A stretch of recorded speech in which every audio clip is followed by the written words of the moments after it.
కాబట్టి దేవుని బిడ్డలారా, మన విషయము సబతుడే, విశ్రాంతి దినం. బైబిల్లో ఒక వాక్యం చదివి మరి కొన్ని వాక్య అంశాలు ధ్యానించుకుందాం. 118వ కీర్తన 24వ వచనం.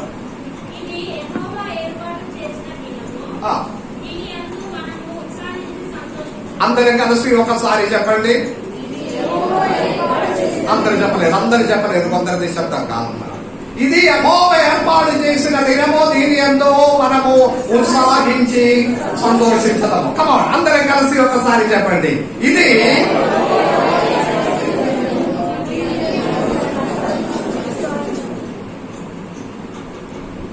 ఇది యెహోవా ఏర్పాటు చేసిన దినము, దీని యందు ఉత్సాహించి. అవి ఉన్నాయా? ఆ సంతోషం, ఆ ఉత్సాహం ఉండాలి. దేవుడు మనలో నుండి ఆశించినది. ప్రతి వాడు దీవించబడానికి ఉన్న అనేక విషయములు ఇంతకు ముందున్న కాలం అంతా నేను నేర్పించినాము. కానీ ఇప్పుడు నుండి పరిశుద్ధ బైబిల్లో థియాలజికల్ దైవశాస్త్రపరంగా ఏది మనకు నేర్పిస్తున్నాం? పోయిన వారంలో మనము నేర్చుకున్న 4 అంశాలు. ఒకటి చెప్పండి, 4 అంశాలలో ఒకటి ఇది దేవుని ఆరాధించడానికి, వాక్యం వినడానికి ఉన్న దినము, Sabbath day, the day of worship and listen the word of God. రెండవది, ఇది మనము స్వాతంత్ర్యంగా ఉండడానికి, స్వతంత్రులుగా ఉండడానికి, ఖాళీగా ఉండడానికి, విశ్రాంతి తీసుకోవడానికి ఉన్న దినం. హల్లెలూయా. ఈ విశ్రాంతి తీసుకోవలసిన ఈ దినములో ఒక వాక్యం ఉంది. మనకు భయం దయచేసిన ఒక వాక్యం చదివి వినిపించిన. ఏంటిది? విశ్రాంతి దినములో ఏ పడి అయినా చేసిన వాడు మరణ శిక్ష అనుభవించవలసినది. కాబట్టి భయపడాలి. మరణం అంటే ఇప్పుడు త్వరగా రేపటి నుండి మరణం అవుతుందని కాదు. దేవుడు అనుగ్రహించిన ఆయుష్ కాలం ముగించక ముందు, దేవుడిచ్చిన ఆయుష్ కాలం ఎన్ని సంవత్సరం? 70 సంవత్సరం. అధికమైతే 80 సంవత్సరంలోనికి వెళ్ళక ముందు ఆయుష్ మధ్యలో ఈ మరణ శిక్ష అనుభవించవలసినది వస్తుందని, అంటే ఆయుష్ మధ్యలో నష్టం అవుతుందని. కాబట్టి ఆ దినమునే ఫ్రీగా, విశ్రాంతిగా, ఏ పని చేయకుండా రెస్ట్ తీసుకోవాలి. మూడవది, ఇది ఒక పవిత్రపరచడానికి ఉన్న దినం, శుద్ధిపరచడానికి ఉన్న దినం. దేవుడు ఆ దినమునే శుద్ధిపరచాడు, మనుషులే కూడా శుద్ధిపరచాడు. విశ్రాంతి దినం, సబతుడే. 4వది, చివరిగా, ఇది ఒక, మీకెవ్వరికి గుర్తులేదు, మీరు అన్ని మర్చిపోయినా. ఈ వాక్యం అంతా ఇదే ప్రాబ్లం. చెప్తున్నాము, అన్ని మర్చిపోతున్నారు. కొందరు మాత్రం గుర్తుంది. చెప్పండి, పోయిన వారం వచ్చిన వారు. 4వది, ఇది ఒక గుర్తుగా ఉన్నది. గుర్తుగా ఉండాలి. ఒక ఆనవాలు, మేము పరిశుద్ధుడుగా పవిత్రపరచిన విశ్రాంతి దినము ఇది అని గుర్తు. క్రైస్తవ బిడ్డలు ఎవరు కూడా ఆ బయట తిరగకుండా, పని చెయ్యకుండా, మన శోభంత పెద్ద చేసి ఖాళీగానే పెట్టుకుంటే అన్యజనుల మధ్యలో మనము ఒక, ఈ రోజు ఏమైంది? ఈ కళ తెరవకి శోభ తెరవలేదు కదా, ఏమైంది? పక్కన వారి వెంటనే ఏం చెప్తుంది? చెప్పట్లేదు. ఈ రోజు సండే కదా, వారి క్రైస్తవుడే మందిరంలో పోయి ఉండవచ్చు. ఆమేన్, ఆమేన్. వింటున్నారు పక్కన వారు. నిన్న నేను నా కారు ఏసీ రిపేరింగ్ కొరకు కొంచెం అది నేను అక్కడే కృష్ణనగర్లో మన శ్రీనివాస గారు అశోక్ అవతల ఆయన దగ్గరికి వెళ్ళి, ఆయన ఒక ముస్లిం. ఆయన అది పడి నడుస్తూ రిపేరింగ్ ఆయన వర్క్ చేస్తూనే ఉన్నప్పుడు అతడు నాతో మాట్లాడుకుని ఉన్నా. ఆయన ఒక ముస్లిం. మన ప్రభు శ్రీనివాస గారి గురించి ఎంత అడిగినా మేము మాట్లాడుకొని ఉన్నప్పుడు అతడు చెప్తున్నారు, ఇక్కడ పక్కన ప్రేమ్ కుమార్ పాస్టర్ సంఘం ఉంది, అక్కడ చెప్పిన వాక్యం అంతా నేను వింటున్నాను, అన్ని వింటున్నారు, బోధించినదంతా వింటున్నారు. హల్లెలూయా. అంటే బయట ఉన్నవారు మన వైపు చూస్తున్నారు. హల్లెలూయా. వారు ఏమి చెప్పలేకపోయినా మన వైపు చూస్తున్నారు. అది సాక్ష్యంగా మారాలి, ఒక గుర్తుగా మారాలి. దేవుడు అలా ఆశపడుతున్నారు. The Sabbath day is a sign. 4 అంశాలు ధ్యానించున్నాం.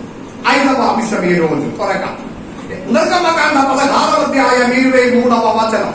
నిర్గమకాండ 16వ అధ్యాయం 23వ వచనం. అందుకతడు యెహోవా చెప్పిన మాట ఇది, రేపు విశ్రాంతి దినము. రేపు విశ్రాంతి దినము అంటే ఇది శనివారం మాట్లాడినట్లుగా. రేపు విశ్రాంతి దినము, అది యెహోవాకు పరిశుద్ధమైన విశ్రాంతి దినము. యెహోవాకి, వినండి, రేపు విశ్రాంతి దినము. అందరు చెప్పండి, రేపు. ఇది శనివారం చెప్పిన మాట. ఇది రేపు ఏంటిది? విశ్రాంతి దినం. మీ మనసులో ఉండాలి. హల్లెలూయా చెప్పండి. శనివారం వచ్చేస్తే వెంటనే మీ మనసులోనికి గుర్తు రావాలి. అందుకే దేవుడు మనకు జ్ఞాపకం చేస్తున్న రేపు విశ్రాంతి దినం ఎంతమంది మనసులో ఉంది? ఆమేన్. ఎంతమంది మనసులో ఉంది? శనివారం వచ్చేసినప్పుడు హల్లెలూయా, రేపు ఆదివారము, రేపు ఆదివారము, రేపు ఆదివారము, రేపు విశ్రాంతి దినం ఉండాలి మనసులో. దేవుడు గుర్తు చేస్తున్నాడు. ఆమేన్. అంటే 5వ అంశం ఏంటంటే, ఈ వేద భాగం ఒకసారి చదవండి. 16-23 చదవండి. యెహోవా చెప్పిన మాట ఇది, రేపు యెహోవా చెప్పిన మాట. జోసెఫ్ జోయి పాస్టర్ గారు చెప్పిన మాట కాదే కాదు. ఆమేన్. ఇటు నా వైపు చూడండి. యెహోవా మాట్లాడినది వినండి, వినండి. రేపు గట్టిగా చెప్పండి, రేపు. ఎస్, శనివారం దేవుడు ఆజ్ఞాపించినది మీ హృదయ ఫలక మీద హృదయంతో మాట్లాడాలి. దేవుని మాట రేపు విశ్రాంతి దినం. Tomorrow will be the Sabbath day. Tomorrow will be the Sabbath day. శనివారం పని చేసినప్పుడు, మధ్యాహ్నం అన్నం తిన్నప్పుడు, సాయంత్రం ఇంటికి వచ్చినప్పుడు మనసులో ఉండాలి రేపు ద సబత్ డే. అది యెహోవాకు పరిశుద్ధమైన, అది యెహోవాకు పరిశుద్ధమైనది విశ్రాంతి దినం. విశ్రాంతి దినం అంటే ఫ్రీ డే. యెహోవాకి పరిశుద్ధమైన విశ్రాంతి దినం. మీరు కాల్చుకోవాల్సింది కాల్చుకొనుడి, మీరు వండుకోవాల్సింది వండుకొనుడి, ఉదయం వరకు మీరంతయు మీ కొరకు ఉంచుకొనని వారితో చెప్పండి. ఆమేన్. శనివారం మాట్లాడినది ఏంటిది? వంట చేయవలసిన వారు వంట చేసుకోండి. దాచిపెట్టుకోవలసిన వారు ఎప్పుడు వరకు? రేపటి దినం వరకు. 5వ అంశం ఏంటంటే, దాచిపెట్టుకోవలసిన దినము. రేపటి దినం కొరకు దాచిపెట్టుకోవాలి. పోయి పని చేసి ఆ దినము సంపాదించకూడదు. దేవుని మనసులో ఉంది శనివారం మీరు సరిగా పాటించడము, మీరు ఆశపడిన ఎడల ఆదివారం కొరకున్నది కూడా దేవుడు శనివారం మీకు అనుగ్రహిస్తుంది. వారి చేతులెత్తి అది ఆదివారం విశ్రాంతి దినం. మీరు పనికి పోవడం అవసరం లేదు. మీ షెడ్ మూసేయబడాలి, మీ షోపు వెదిలియాలి, మీ పని స్థలం కోసేయాలి. అన్ని జనులు నడిచి వెళ్ళినప్పుడు ఏమైంది అని అడిగితే దేవునికి మహిమ వచ్చినట్టుగా సాక్ష్యం కావాలి. కారణం అలాగా చేస్తే ఆదివారం వరకున్నది కూడా చెప్పండి దేవుడి శనివారం మీ కొరకు సిద్ధపరుస్తుంది. ఆదివారం కొరకున్నది కూడా ఆ ధైర్యం మన హృదయంలో ఉండాలి. దాచిపెట్టుకోవలసినది దేవుని మనసులో ఉంది. ఆదివారం కొరకు నా బిడ్డలు దాచిపోవాలి. Praise the Lord. సబాతు దినమనే ఆ విశ్రాంతి దినమనే ఆ విధంగా పాటించుకుంటే మీకు లాభం మాత్రమే జరుగుతుంది. లాభం మాత్రమే జరుగుతుంది. లాభం మాత్రమే జరుగుతుంది. ఆ వాక్యం అంతా హృదయంలోనికి అంతా పుచ్చుకొని ఉండాలి. Praise the Lord. Praise the Lord. 16వ అధ్యాయం 24వ వచనం చదవండి. 16:24వ వచనం. మరి ఒకసారి మోసే ఆజ్ఞాపించినట్లు ఉదయం వరకు దానిని ఉంచుకున్నది.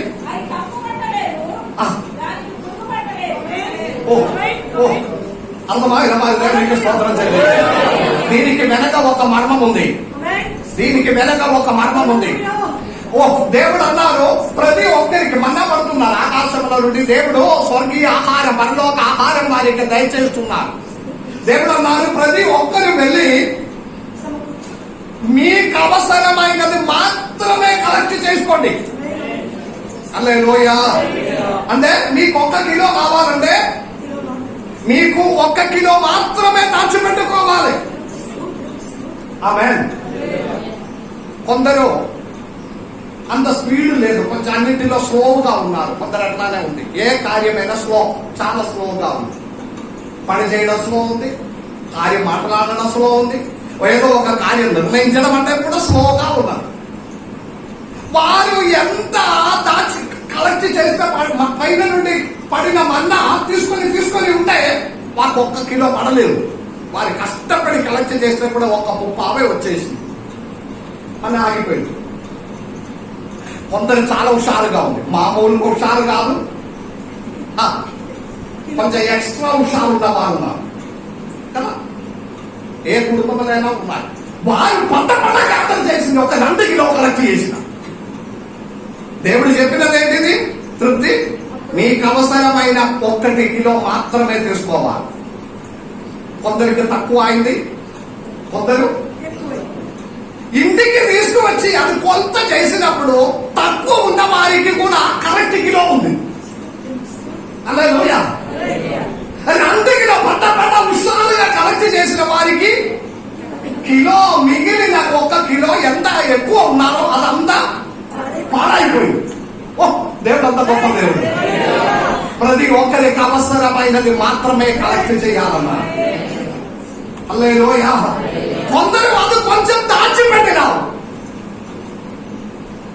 కొంచెం మిగిలింది కదా, ఎవరికి చెప్పకుండా కొంచెం దాచిపెట్టినారు. చుట్టాలు ఎవరైనా వస్తే అవసరం ఉంది కదా అని అనుకోని కావచ్చు. అది కూడా పాడైపోయింది. నేను చెప్పినది కాదు, వాక్యంలో ఉన్నాయి. హల్లెలూయా. హల్లెలూయా. హల్లెలూయాకి వెళ్ళలేదు. ఎందుకంటే మీరు హుషారుగా ఉండాలి. కానీ శనివారం అదే మర్మం. శనివారం దేవుడు అన్నారు, రేపు ఆదివారం వరకు కూడా ఉన్నది తీసుకొని పెట్టండి. వారు అలాగే 2 కిలో కలెక్ట్ చేశారు. ఆ వాక్యం ఏం చదివేస్తున్నారు? అది పడలేదు, పాడాయిపోవలేదు. చేతులైతే హల్లెలూయా చెప్పండి. మీకు అవసరం ఎప్పుడు ఉన్నారో అది తెలిసిన దేవుడు అదే టైంలో మీకు దేవుడు దయచేస్తుంది. హల్లెలూయా. మీరు అధిక హుషారు చూపించి అధికం దాచిపెట్టడం అవసరం లేదు. ఆమేన్. FCI మేము కేరళ నుండి సేవ కొరకు ఇక్కడికి వచ్చినప్పుడు FCI కంపెనీ నడుస్తున్నారు. FCI అయితే లాస్ట్ స్టేజ్ అది. అప్పుడు 3 సంవత్సరాలు 2 సంవత్సరం మనం నడిచినా మళ్ళీ బ్లోక్ అయిపోయింది. ఆ కంపెనీ పడిపోవడానికి నేను వారి ద్వారా వినిన ఒక న్యూస్ ఏంటిది తెలుసా? అది పడిపోవడానికి ఉన్న మెయిన్ కారణం నష్టం. కంపెనీకి నష్టం. ఎందుకు నష్టం? అప్పుడు వచ్చి ఇస్తుంది, డబ్బులు వచ్చి ఇస్తున్నారు. ఉదయం 1 డ్యూటీ చేసి సాయంత్రం మళ్ళీ అదే వ్యక్తి మళ్ళీ డ్యూటీ చేస్తే వచ్చి ఇస్తుంది. అంటే డబుల్ జీతం ఇస్తుంది. సాయంత్రం నైట్ డ్యూటీ 2 గంటల వరకు చేసి 2 గంటల నుండి ఉదయం వరకు చేస్తే ట్రిపుల్ జీతం ఇస్తుంది. మంచి డబ్బు సంపాదించిన, జీతం సంపాదించిన సమయం. ఆ కాలంలో ఒక్కొక్కరికి నెలకి లక్ష రూపాయలు జీతం వస్తున్నట్లుగా వచ్చి చేశారు. Over time. విషయం ఏంటిదో తెలుసా? ఇటు మామూలు డ్యూటీ వాళ్ళు చేయరు, వచ్చి మనకు నేర్చి ఉన్నది. మామూలు డ్యూటీలో వెళ్ళి పని చేసి అప్పుడు సంతకం పెట్టడం, సంతకం పెట్టి బయటకు వచ్చేస్తారు పని చేయకుండా. తర్వాత ఓటీ వరకు వేచి ఉన్నా. ఓటీ చేస్తే డబుల్ జీతం వస్తుంది. మార్నింగ్ చేసిన ఒక్క జీతం, ఓటీ డబుల్ రెండవసారి చేసినదికి డబుల్ జీతం. కొందరు డబుల్ ఓటీ కూడా చేస్తారు, పని ఏమి చేయరు. ఇది నేను చెప్పినది కాదు, వారి నోటిలో నుండి నేను విన్న మాట. ఇది పని చెయ్యకుండా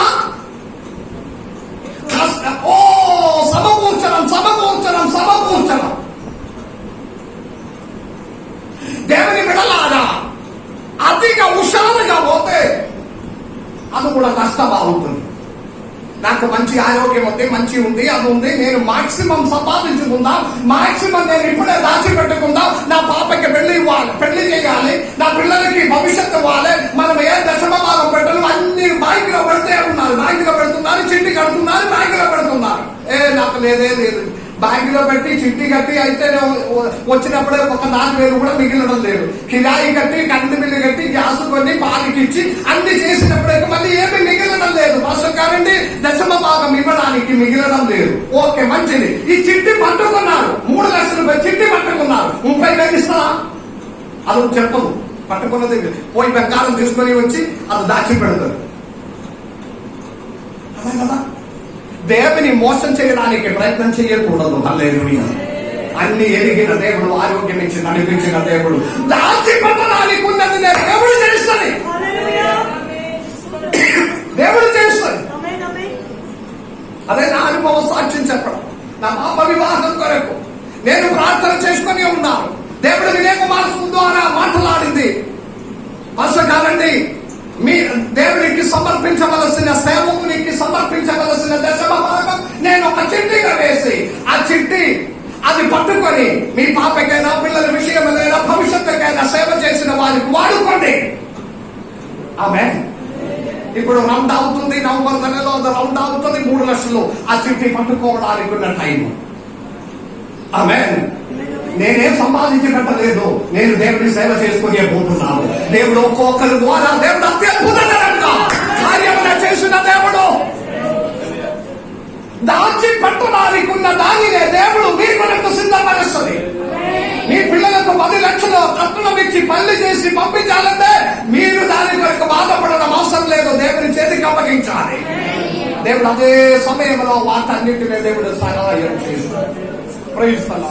24వ వచనంలో మరి ఒక్కసారి చదవండి. 24వ వచనం చదవండి.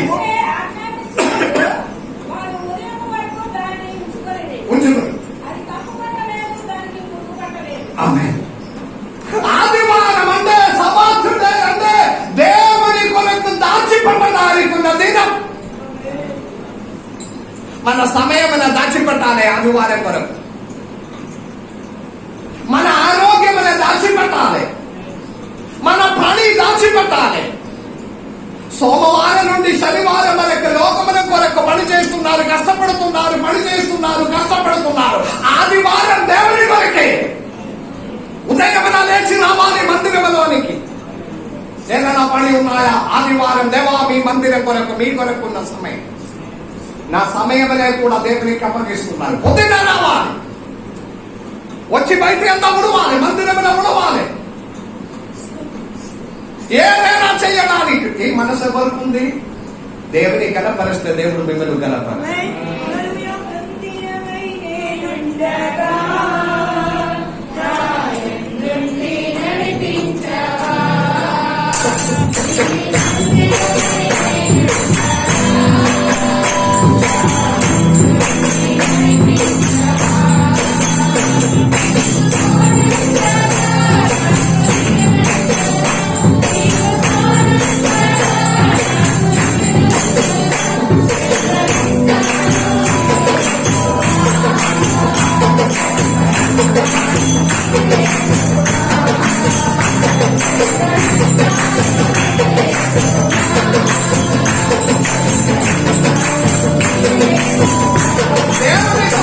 దేవుని కొరకు మన సమయమేనా, ఆరోగ్యమేనా, ఉద్యోగమేనా, మనకు దేవుడు అనుగ్రహించిన ప్రతి దానినే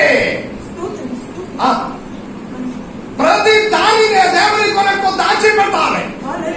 శనివారమే హృదయంలో నిర్ణయం చేయాలి, రేపు ఆదివారము విశ్రాంతి దినం. దాని కొరకున్నది కూడా దేవుడు మన కొరకు దాచిపెట్టడానికి సహాయం చేసిన దేవుడు.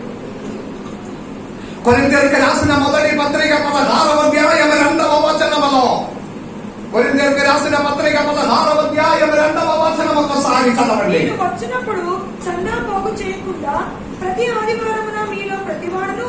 ప్రతి ఆదివారం మరి ఒకసారి మీరు వినలేదు. నేను వచ్చినప్పుడు చందా పోగు చేయకుండా ప్రతి ఆదివారమున మీలో ప్రతివాడును తాను వర్ధిల్లిన పరడి తన యొద్ద కొంత సొమ్ము నిల్వ చేయగలను. ఆమేన్. ఏంటిది అర్థము? ఇంకొకరు కూడా చదవండి. నేను వచ్చినప్పుడు చందా పోగు చేయకుండా ప్రతి ఆదివారమున మీలో ప్రతివాడును మీలో మీలో ప్రతివాడును. గట్టిగా చెప్పడం లేదు. ఆయన ఇదంతా చూస్తున్నారు, నాకే సంబంధం లేదు. అలాగే ఉన్నాయా? మీ ఇంటిలో ఇంటి యజమానుడు మాత్రమని కాదు, ప్రతి వాడును తాను వర్ధిల్ల కొలది ఆ. తన యొద్ద కొంత సొమ్ము తనకి సాధ్యమావినంత వరకు కొంత సొమ్ము ఆ. నిల్వ చేయవలెను. ఎప్పుడు వరకు చెప్పట్లేదు. ఆదివారమును కొరకు ప్రతి ఒక్కరూ తనకు కావినంత వరకు దాచి ఉండాలి. కొరింథీ పత్రిక 16వ అధ్యాయం 2వ వచనం. అప్పుడు ఆదివారం అంటే దాచిపెట్టడానికి టు బి ప్రిజర్వ్.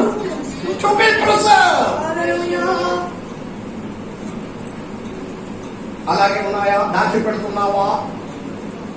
డబ్బు విషయం మాత్రం కాదు, ఇంటిలో ఉన్న దేవుడు అనుగ్రహించిన వారములో ఏమేమి అనుగ్రహించినావో దానిలో నుండి మన సమయం ఉదయమన లేచి, శనివారం నుండి మనసులో ఉంది కదా రేపు విశ్రాంతి దినం, ఉదయమన మందిరం దేవుని సన్నిధానం దాచిపెట్టడానికి ఉన్న దినము విశ్రాంతి దినం. చేతులేసి ఉన్న అర్థమైన వారి దేవుని మహిమ పరచండి. మన సమయము, ఆరోగ్యము, మనకు దేవుడు అనుగ్రహించిన వస్తువులు, డబ్బు అందయు ఆదివారమున దేవుని కొరకు ఒక సొమ్ము, ఒక భాగం పక్కన పెట్టాం. ఇక్కడ కనపడుతుంది. ఎవరో దేవుని సన్నిధానంలో బియ్యం సమర్పించినాం, ఎవరైనా నేను చూడలేదు, ఎవరైనా దేవుడు దీపించు. పాదకాలములో కాలమంతా మారిపోయినాము. ఇప్పుడు ఆశీర్వాదం బాగా పొందడం వల్ల ఇటు చూడండి, లేడీస్ తో మాట్లాడుతూ పాదకాలంలో ఇలాగే ప్రతి ఒక్కరు ఒక సంచి పట్టుకొని వస్తుంది మందిరంలో. అవునా కదా? మన పెద్దవాడుతో ప్రతిరోజు వారు బియ్యం పెట్టినప్పుడు దానిలో నుండి ఒక ఇట్లా పట్టుకొని ఒక బిందెలో పెడుతుంది, మధ్యాహ్నం పెడుతుంది, సాయంత్రం. శనివారం ఆవినప్పుడు అంటే ప్రతి వంట సమయంలో వారికి మందిరమే గుర్తొస్తుంది, విశ్రాంతి దినం గుర్తొస్తుంది. ఇప్పుడు అదంతా పోయినావు, ఎవరికి గుర్తు లేదు, రాలేదు. బైబిల్ తీసుకుపోయి ఎక్కడ పడేస్తుంది. ఆదివారం పొద్దున ఒకవేళ అటు ఇటు వెళ్తుంది, దొరకలేదు, పుట్టిగానే మార్కెటింగ్ వెళ్ళినట్టుగా వచ్చేస్తుంది. నేను ఇందులో అన్నాను, అందరికి బైబిల్ ఉండాలి. ఈ రోజు బైబిల్ పట్టుకొని హల్లెలూయా చెప్పాలని నేను చెప్పబోతున్నానని, కానీ ఈ రోజు చెప్పడం లేదు. వచ్చే వారం దేవునికి స్తోత్రం. దాచిపెట్టుకోవాలి. అది దేవునితో ఉన్న ప్రేమ, దేవునితో ఉన్న ఆరవ అంశం. 5వ అంశం ఏంటిదమ్మా? To be preserve. ఏంటిది? దాచిపెట్టుకోవాలి. శనివారం అక్కడ చిన్న పిక్చర్ చూపిస్తున్నారు. మోసే నలవడి చెప్తున్నారు శనివారం, రేపు ఆదివారం విశ్రాంతి దినం. ఆదివారం వరకు నన్ను కూడా దాచిపెట్టుకో. వారు పట్టుకున్నారు. శనివారము మనము దాచిపెట్టుకోవాలి, ఆదివారం వరకు ప్రిజర్వ్ చేయాలి. నాకు ధైర్యం ఉంది, వాక్యం వినిన వారందరూ ఇది పాటించలేకపోయినా కూడా కొందరి హృదయంలో ఇది దాచిపెడుతుంది. కొందరి హృదయం ఇది నిర్ణయం చేస్తుంది, నేను అలాగే పాటించుకున్నా. అప్పుడు దేవుడు మిమ్మల్ని మీ మీద దృష్టి ఉంచి మిమ్మల్ని దీవించడం మొదలు పెడుతుంది. 6వ అంశం మత్తయి సువార్త 12వ అధ్యాయం 12వ వచనం. మత్తయి సువార్త 12వ అధ్యాయం 12వ వచనం. త్వరగా చదవండి. గొర్రె కంటే మనుషులు ఎంతో శ్రేష్ఠుడు కాబట్టి విశ్రాంతి దినము మేలు చేయక ధర్మమే అని చెప్పి ఆ మనుషుడు విశ్రాంతి దినము మేలు చేయడానికి ఉన్న దినం. Why is Sabbath? To do good things. Amen. విశ్రాంతి దినములో మేలు చేయాలి, అందరికి సహాయం చేయవలసిన దినము విశ్రాంతి దినం. ఆదివారం ఆరాధన ముగించి సబాత్ డేలో విశ్రాంతి దినములో ఆరాధన ముగించి ఇంటికి వెళ్ళి అన్నం తిని మధ్యాహ్నం తర్వాత ఎవరికైనా ఏదైనా చేయాలని ఆశతో అడుగు పెట్టాలి. మేలు చేయడానికి, అమ్మా ఇటు చూడండి, మేలు చేయడానికి దేవుడు అనుగ్రహించిన దినము విశ్రాంతి దినం. ఓ హల్లెలూయా. మేలు చేయడానికి కూడా దేవుడు ఒక దినమున దేవుడు ఏర్పాటు చేస్తున్నాడు. కావలసిన వారి సహాయం ఆశించిన వారికి మేలు చేయడానికి కూడా దేవుడు విశ్రాంతి దినమునే ఏర్పాటు చేస్తున్నాడు. హల్లెలూయా, హల్లెలూయా. ఏ విధమైన మేలు చేయడానికి? ఆమేన్. ఏదో ఒక సహాయం చేయడానికి, ఒక పూట ఆహారం కొరకు. ఎన్నో మంది బాధపడిన వారు ఉన్నారు, మనకైతే కానీ తెలియదు. ఒక చిన్న సహాయం మనకు చాలా ఉన్నందుకు కాదు, కానీ వారి వేదన మన వేదన లాగే. బాధపడి ఇప్పుడు సాక్షి చెప్పినావు, కరోనా వైరస్ అనే భయంకరమైన రోగములతో ఉన్నారు, జ్వరం చాలా ఉన్నాయి, ఆసుపత్రి పోవడానికి బండి నడిపించడం వినయ్ కుమార్ సార్ సాధ్యం కాదు, ఆసుపత్రిలో చూపించాలని బాధపడి వారు ఉన్నారు. ఎవరు వెళ్తుంది? నేను వెంటనే నేను వచ్చేస్తాను, మీరు ఏం బాధపడకూడదు. సంఘస్థులు ఎవరు అలాగే నన్ను పిలవడలేదు, ఒకరిద్దరు ఒకవేళ పిలిస్తే ఒకవేళ అది అది తప్పకుండా చేయిస్తాను. ఒక సహాయం చేస్తే మనకేం నష్టం రాదు, కానీ ఎప్పుడు అది చేసుకొని పోవడం సాధ్యం కాలేకపోయినా కూడా దేవుడి మేలు చేయడానికి దేవుడు ఒక దినమునే ఏర్పాటు చేశాడు. మనము ఎవరికి మేలు చేసిన వారంగా ఉండలేకపోతుంది. మనకు జరగాలి, నాకు మేలు కావాలి. ఆమేన్. నేను చాలా ఆ దశమ భాగం చాలా మంది ఇస్తున్న వాడు ఉన్నారు. నేను చాలా మందికి దశమ భాగం ఇచ్చి చేస్తున్నాను. కానీ ఒకటి మాత్రం ఆలోచించండి, దశమ భాగం సహాయం కాదు, దశమ భాగం హెల్ప్ కాదు. అది దేవుని సొమ్ము.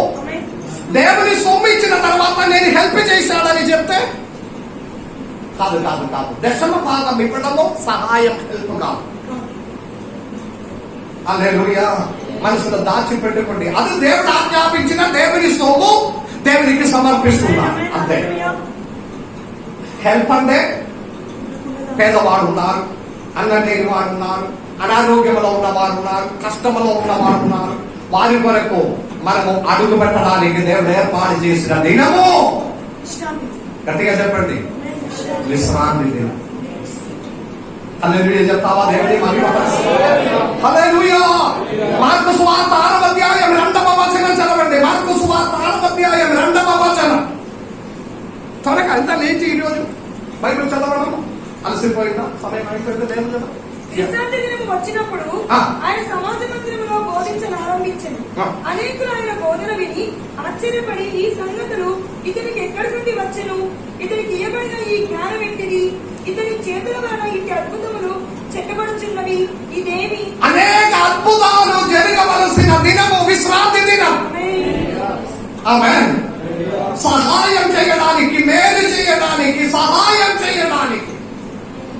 యెషయా గ్రంథం 1వ అధ్యాయం చూసుకుంటే 13 నుండి 14 వచనాలు. 1వ అధ్యాయం యెషయా గ్రంథం 1వ అధ్యాయం 13, 14 వచనములో మీ నైవేద్యములు వ్యర్థము, అది నాకు అసహ్యము పుట్టించు ధూపార్పణము, దాన్ని ఇక్కడ తేకుడి. అమావాస్యయు విశ్రాంతి దినమును సమాజ కూట ప్రకటనలు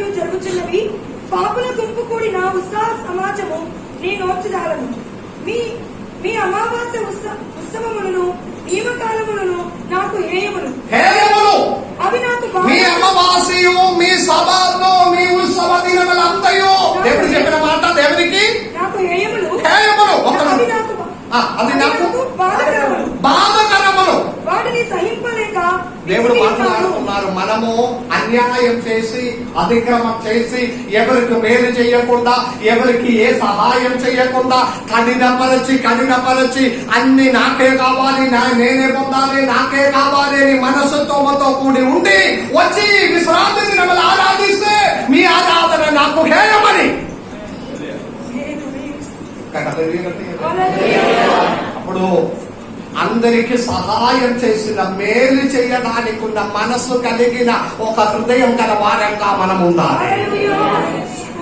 praise the Lord, praise the Lord. ఆ ఒక మనసు కలిగి నేను మొన్న ఒక మెసేజ్ పంపించినాము. వాట్సాప్ లో ఎంతమంది చూసిందో లేదా మనకు తెలియదు. హౌసింగ్ కాలనీ మన లక్ష్మణ్ గారి ఇంటిలో దొంగలు వచ్చి అన్ని సామానాలు దొంగతలిచ్చిపోయినాము. నేను మెసేజ్ పంపించిన, చూసినామా లేదా? ఎంతమంది చూసినాము? చూడడం లేదా? వాట్సాప్ లో లేదా? స్మార్ట్ ఫోన్ ఎంతమందికి ఉంది? చేయి చూపించండి. స్మార్ట్ ఫోన్ అది కూడా చేయి చూపించండి. కైరోస్ మిషన్ గ్రూప్ లో లేవా? మరి దేవుడు ఎందుకు మీకు వాట్సాప్ ఇచ్చినాము? స్మార్ట్ ఫోన్ ఈ రోజే మీరు ఎక్కించండి. కైరోస్ గ్రూప్ లో ఉండాలి. సంఘస్థలు అందరికీ ఉన్న స్మార్ట్ ఫోన్ లో కైరోస్ గ్రూప్ ఉండాలి. ఉన్న మెసేజెస్ అంతా మీకు దొరకాలి. ఒకటి అంటే మీకు రాదు, మీకేం తెలియదు.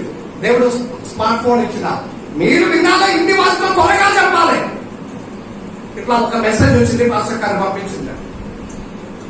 పావు ఇంటిలో నుండి వారు దాచిపెట్టిన కూలి ఇవ్వడానికి దాచిపెట్టిన 20,000 పోయింది. కొన్ని బంగారములు ఉంది, అది తీసుకుపోయింది. అన్ని ఘోరంగా జరిగింది. పట్టుకున్నారా లేదా తగ్గదు. వెంటనే నేను పరిగెత్తి వెళ్ళింది వారి ఇంటికి. పరిగెత్తి వెళ్ళి అదంతా చూస్తున్నామా, దొంగలు వచ్చి పప్పు మొత్తం పడేసింది. పప్పు లోపల కొందరు డబ్బు దాచి పెడుతుంది. స్వీట్ రైస్ మొత్తం పడేసింది. రైస్ లోపల డబ్బు ఉందా లేదా అని ప్రతి చీర బయటకు వచ్చి దులిపిన దాని లోపల బంగారం ఉందా లేకపోతే డబ్బు ఉందా లేదా అని. చీవి పట్టుకొని బయటకు పోయింది. దాచి తీసుకుపోవడం సాధ్యం కాలేకపోయినా మీరు ఉట్టిగా ఓపెన్ చేసింది. ఏదో ఇరుగు రాళ్ళు పెట్టి తులిపినప్పుడే ఓపెన్ అయ్యి లోపల అంతా పాడు చేసిన. మెసేజ్ చూసి ఎవరైనా పోయినామా కొంచెం ఓదార్చడానికి? వారు ఏమైంది, వారికి ఎట్లా అయింది, పోలీసులు ఉన్నారా, ఏదైనా దొరికిందా, మీ పరిస్థితి ఏంటిది? నాకేం సంబంధం లేదు, వారికి తెలియదు. మా ఇంటికి ఎవరు రాలేదు కదా, మేము కరోనా పట్టుకొని ఉన్నాము, మా ఇంటికి నేను రాలేదు. మరి కరోనా ఉన్నప్పుడు మనుషులు ఎట్లా వస్తుంది? అట్లా మరి బాధపడకూడదు. కాబట్టి నేను మోగులు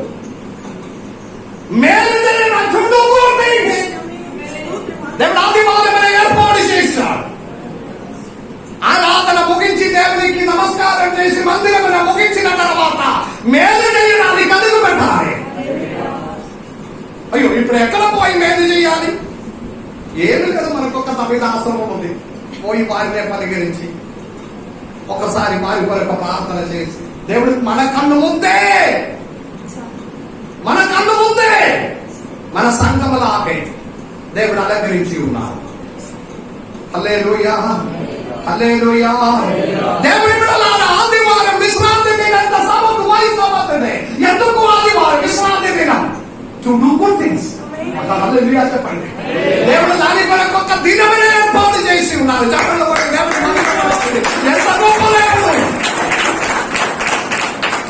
హల్లెలూయా. ఏడవ అంశం లూకాసు వార్త 6వ అధ్యాయం 6వ వచనం. లూకాసు వార్త 6వ అధ్యాయం 6వ వచనం. Praise the lord. సో ఈ రోజు ఏమో అయింది అంత అంశాలు పోయినట్లు కానీ ఉంది. బైబిల్ ఉన్నవారు 6:6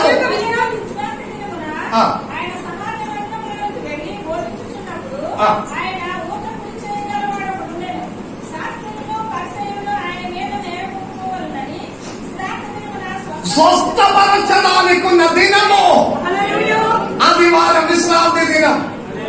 నేను త్వరగా ఇంకొక పాయింట్ కూడా ఉంటే చెప్పి ముగించుకుందాం. నా అమ్మగారు నా మెసేజ్ చాలా విమర్శించిన. పాస్టర్ గారు మీరు వాక్యం చెప్పినప్పుడు మొదటి అంశం చాలా లాగేసుకొని పోతారు, చివరికి వచ్చినప్పటికి 2 నిమిషంలో ముగిస్తారు.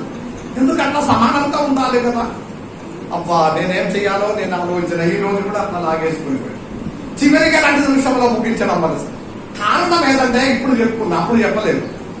మనుషులు స్విచ్ ఆఫ్ అయిపోతున్నారు చివరిగా వచ్చేసినప్పుడే. ప్రారంభంలో వాక్యం వినడానికి ఉన్న హుషారుగా 2 అంశం చెప్పినప్పుడు కనపడడం లేదు.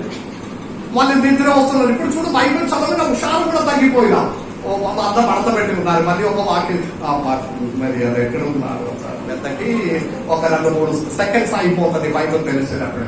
మళ్ళీ ఎట్లా వాక్యం చెప్పడం?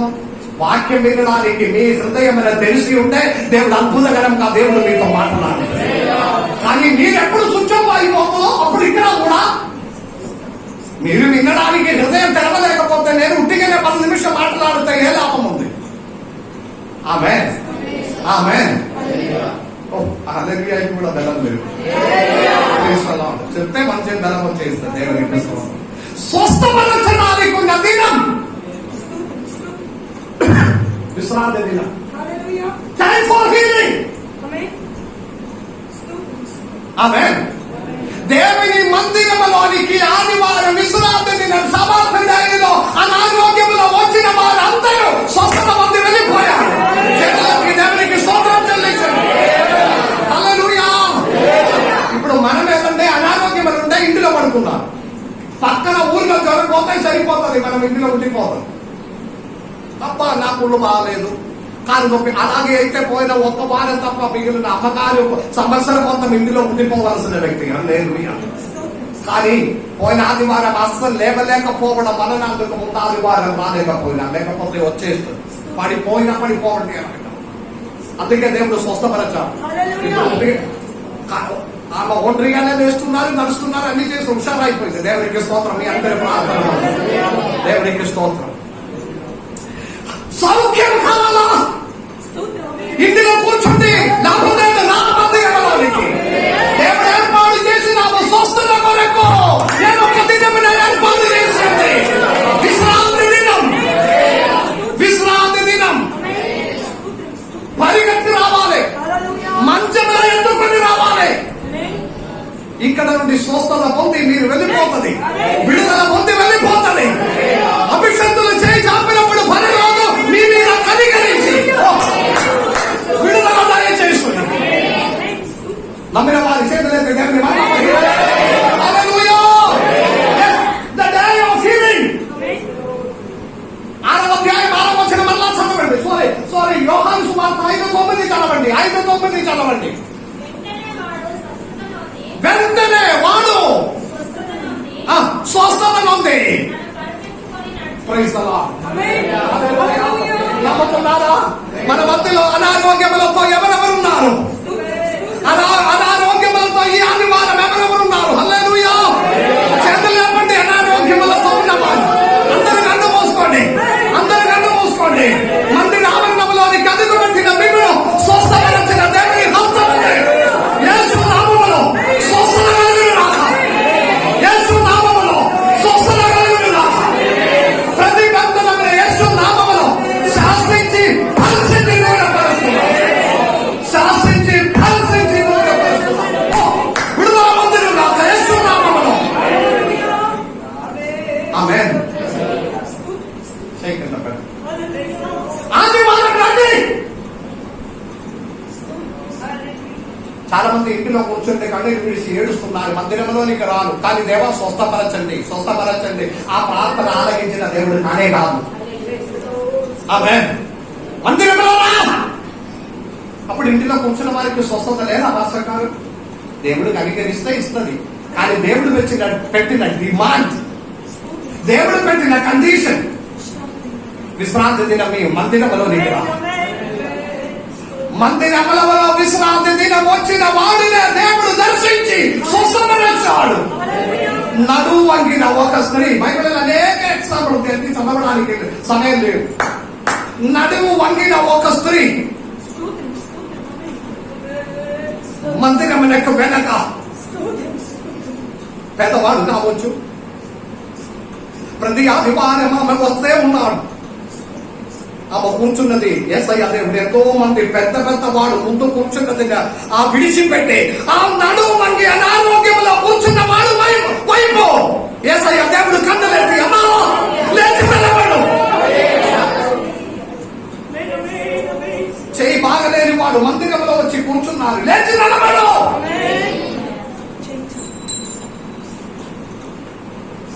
స్వస్థపరచడానికి స్వస్థత పొందడానికి ఉన్న దినమాది మాట. మీరు అనారోగ్యం ఉంటే మందిరంలోనికి రా. మీకు బాగలేకపోతే మందిరంలోనికి రా. అక్కడ విడుదల ఉంది. నేను పేరు పెట్టబడిన నా జనులు తన తాను తగ్గించుకొని నా నామమున వెతకిన ఎడల నేను వారి పాపమునే క్షమించి వారి దేశమునే నేను స్వస్థపరిచిన దేవుడు. దినవృత్తాంత గ్రంథములో రాయబడి ఉన్నది. 7:4 మందిరములో దేవుడు సమాధుడే వైద్యమే అలయించిన సమాధుడే ఎందుకంటే మీకు స్వస్థత పొందడానికి. ఆమేన్. ఒక వారం వచ్చింది, మాస్టర్ గారు మీరు వాక్యం చెప్పినా నాకు స్వస్థత రాలేదు. స్వస్థత పొందమనేందుకు రావాలి. అబ్బా, ఇది మందిరంలో రావడానికి ఉన్న ఒక మంచి ట్రిక్ కదా. ఒక వారం వస్తే స్వస్థత వస్తే నేను రేపు వస్తా, మరి ఎన్నుంటి రాదు. ఈ మనసున దేవుడికి తెలిసిన కాబట్టి మీరు కరెక్ట్ దేవునిలో నిలబడ వరకు దేవుడు ఆదుతుంది. స్వస్థత మీరు సరి అయిన వ్యక్తిగా దేవుని మందిరంలో కరెక్ట్ నిలబడుతుందా లేదా అని దేవునికి అర్థం వరకు స్వస్థపరచకుండా దేవుడు ఆదుతుంది. మీరు కరెక్ట్ వ్యక్తిగా నిలబడితే ఆదివారం దేవుడు చేయి చాపి నేను స్వస్థపరచాలి.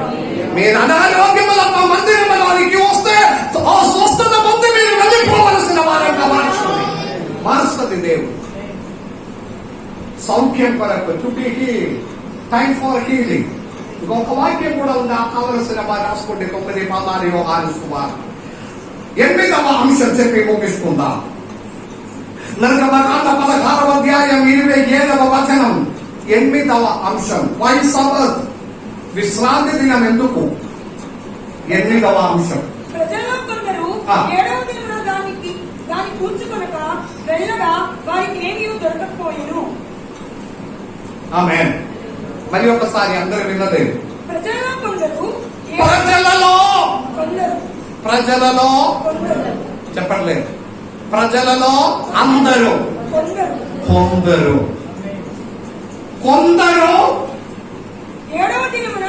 7వ దినమున దేవుని మాట పట్టించుకోకుండా వారు పడి కోసం పోయినారు. కానీ వారికి నష్టం జరిగింది. వారికి ఏమీ దొరకకపోయాను. నేను చెప్పినది కాదు, వాక్యం సరిగా నేర్పిస్తున్నా.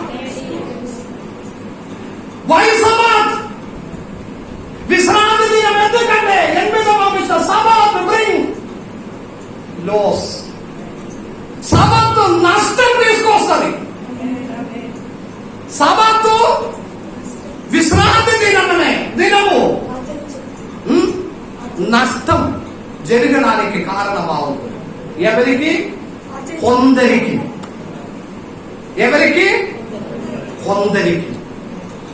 ఎవరు ఈ కొందరు?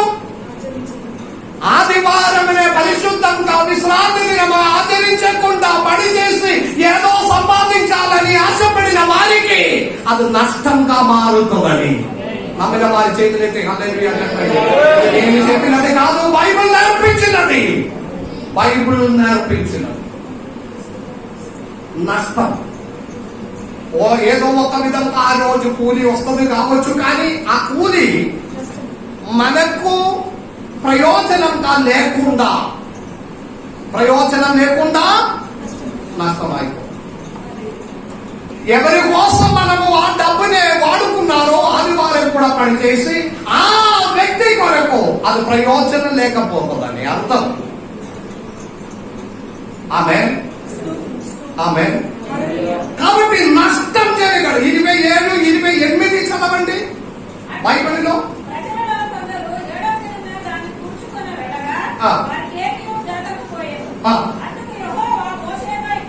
ఆమేన్.